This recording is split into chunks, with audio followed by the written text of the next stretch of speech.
Have you ever wondered how AWS EC2 instances achieve high throughput, low latency networking?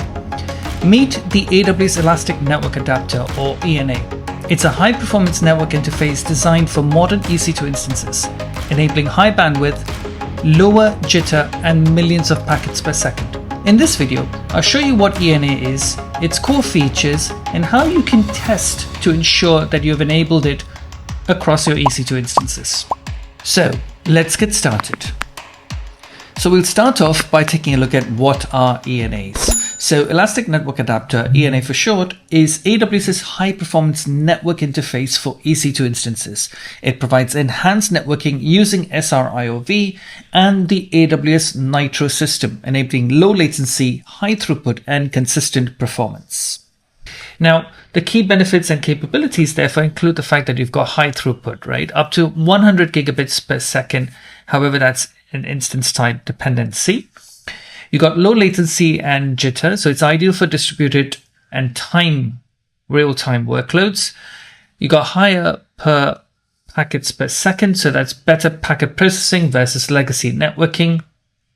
Secure and isolated, it's offloaded networking via the Nitro hardware. Okay, so that's really critical to understand. It's now the standard for modern EC2 instances, so it's enabled by default on most Nitro-based instances. And it provides jumbo frame support with a maximum transmission unit of 9001 bytes. Okay, so you've got really critical networking capability for more distributed style applications. Now, how do we verify whether you've got ENA support on the EC2 instance that you're running? So you need to understand that most Nitro-based systems will support ENA anyway. And so general purpose instance types like the M5, M5A, M6, T3 as well. You got compute optimized instances, which provide support for ENA, C5, C5A, C5N, memory optimized, so the Rs, the R5, R5A, R6G, and more. And you got obviously the storage ones as well. So that's the D3, I3, and so on. So these instance types definitely provide full support for ENA. And what you need to be aware of is that instances not based on the Nitro system like the M4 or even the T2 micro instances that we've used previously in the course have more limited ENA capabilities. Now, when it comes to actually checking for ENA support, you can just run a command in the command line interface that you would have downloaded and already started using. So you can do a describe instance, provide the instance ID, and then query reservation instance ENA support. If obviously you have configured your command line interface with a particular profile, then you need to provide the profile name. Okay, so that will tell you whether or not there is ENA support. Let me actually show you how you can check for ENA support as a quick demo. Okay, so here we are on my AWS Management Console. I'm going to quickly connect to the server. So let's just quickly connect to the server. And what we're going to do is going to run a short command that will actually tell us whether we have ENA support. So just going to elevate my privileges there. And you can run a command like ip link show just to see the interfaces that you have available. So we've got the local loopback interface and ENS5. Okay, then you can run another command called ethtool. Okay, -i and the actual interface. So this is obviously ENS5 and enter. And that's going to show you that indeed this is ENA enabled, right? That's the version. And the fact that you've got all of this come back to you, you can see that it indeed supports ENA. There's another way to check this out. You can actually do this in the terminal using the command line interface with the command that I showed you earlier. So let me bring up the terminal. Okay, so here is my terminal. So in fact, what I can do is I need to just update that command with the instance ID and the profile name. So let me just quickly grab the instance ID from here. And I'll bring up the script as well that you can run. So we're just going to update the instance ID there. And also I've configured this with a particular profile, James@ritual. Okay, so I want to run it under James's user ID because he's got full admin privileges and all the rest of it. And what we're going to do is we're going to go back to the terminal, and I'm just going to paste this command in there. Okay, so EC2 describe instance, we're looking for a specific instance. Got a bit of an error there. Let's just get rid of that last close bracket and under that profile context. Okay, and you can see it's saying that it's true, that indeed it is enabled for ENA support. Okay, so next I want to show you how you can run some tests to check ENA performance. And specifically, you can verify how enhanced networking is delivering high throughput between two EC2 instances. You can use a particular tool that I'll show you how to set up in the AWS Management Console when we connect to two servers. Now, if you want to do this in your own AWS account, you will need a minimum setup. You'll need two EC2 instances in the same VPC, in the same availability zone to see maximum performance, okay, to see how that maximum performance and throughput works.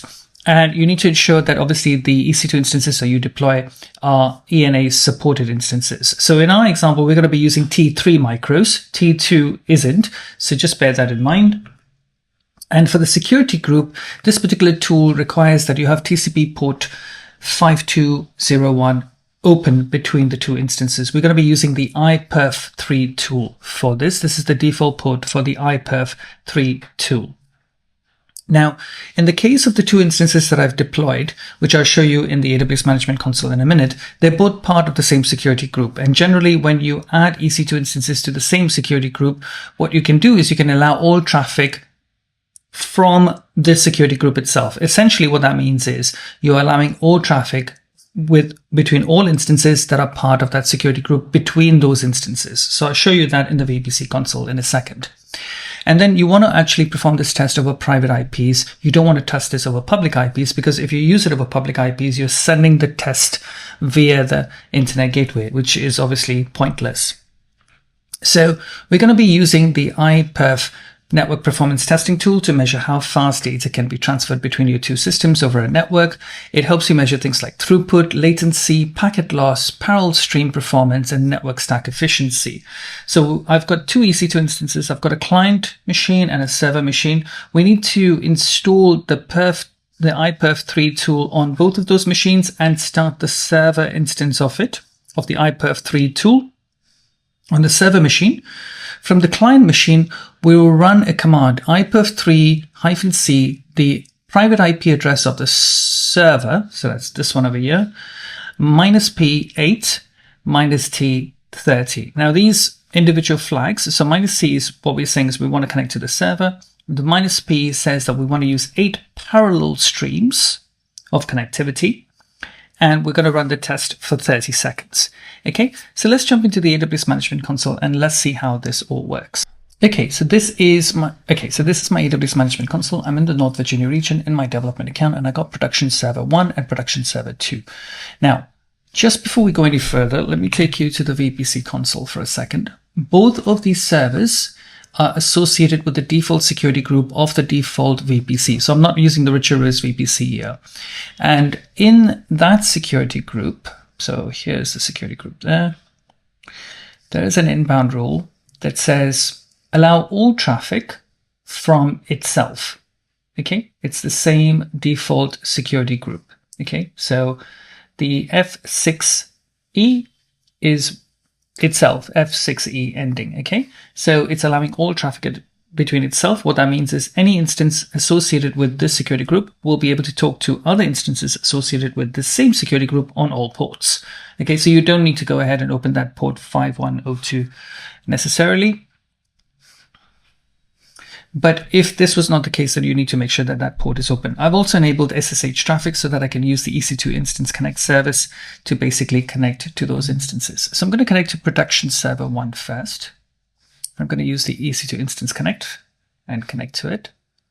And I am connecting to it over public IP addressing, but I'm going to send that tool to work over private IP addresses. So this is my instance production server 1. I'm going to elevate my privileges. Okay, and what I'm going to do is I'm going to first update -y on the operating system. Okay, so that says nothing to do. Good.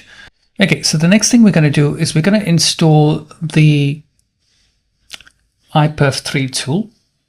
Okay, so that's sudo yum, well, you don't need a sudo there, but anyway, sudo yum install -y iperf3 and TCP dump as well. So iperf3 is the throughput testing tool.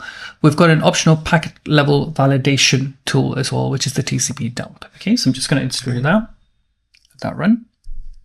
Okay, that's completed. And then we can actually see that it has been installed. So here we go. Just run through the version, and that tells you that that's the version that's installed. Okay, so let's do it on the other server. So production server 2, just connect to that as well. Gonna push this on this side. So this is production server 2. Right, we're doing sudo su on there, and then yum update -y, just to update any operating system updates if there are any, which shouldn't be. Okay, that's done. And then I'm going to install that tool again, the iperf3 and the TCP dump.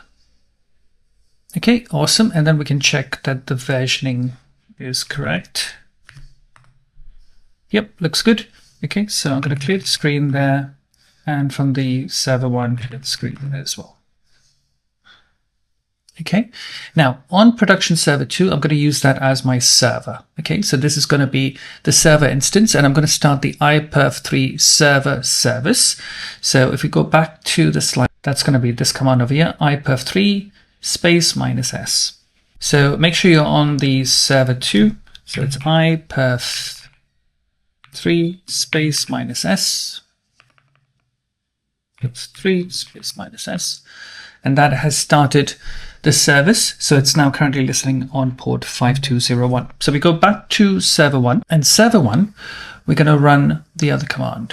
Okay, and on server 1, we're going to run this command, iperf3-c, the private IP address of the server 2, which is our server, -P8 for 8 parallel streams, and -T for running the test for 30 seconds. Okay, so let's just do that next. Okay, so we make sure you're on production server 1, which is in this case the client. I'm just going to put that command in there.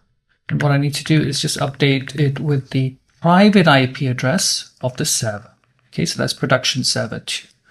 Okay, so let's just grab the private IP address of production server 2. Okay, and paste that in there. Okay, and then we can just to that. Okay, and that's going to run through for 30 seconds, and basically it's going to be performing all of the necessary transfers of bytes of data. As you can see that there are 8 parallel streams, okay, and then you've got a sum at the bottom. So let that finish. So what you're seeing here is that the 2 EC2 instances are sending large amounts of data to each other for 30 seconds using multiple parallel connections. And this test kind of like helps you measure how fast the network can go and how stable it is. Now, what you're going to notice is that each of these lines, you can think of it as a stream. So in other words, a lane, if you will. Okay. And so here is 5. Okay. So this is the first stream, right? And that's the receiver. And what you can see is that this is one parallel stream, so one lane on your network highway, basically. The time interval is test ran for 30 seconds, okay, in total. This was the total transfer. So here we have 1.46 gigabytes, okay, data sent on the stream. And what you will see is that the speed is at 417 megabits per second, okay. You will also notice that there is a retry over here. Okay, so this is where the connection had to resend certain packets. Okay, and this is normal under high load. So we are simulating high load. So you're likely to see some send of packets. So that's perfectly normal. Okay, so we're seeing so many streams because at the end of the day, we're running through, them individually, and we've got 8 streams, 8 parallel streams in total to fully use the ENA's multi-queue networking capability. And each stream is giving us anything from, 400 megabits per second right up to 1.66. It's doing really well, basically. The outputs are really great. Okay. Now, the most important line is this last one over here. Okay, so they are the sum, they're the total combined of all of the streams. Each stream is moderately fast, but together they add up to close enough to 5 gigabits per second in terms of speed. And that's pretty awesome, right? So you've got 5 gigabits per second across those 8 streams that has been transmitted. Is this a good result? Absolutely. Okay, this is a good ENA result, and you can see therefore that this is performing well. Again, don't worry too much about the retransmits, because that's perfectly normal in a high stress environment. And all that means is that it's just going to retransmit. It doesn't actually mean a failure as such. Okay, so ENAs work best using multiple parallel streams. And this test shows that nearly 5 gigabits per second of real network throughput is being achieved between these EC2 instances. All right. Okay, and so that brings us to the end of this video. I'll see you folks in the next one. Thank you.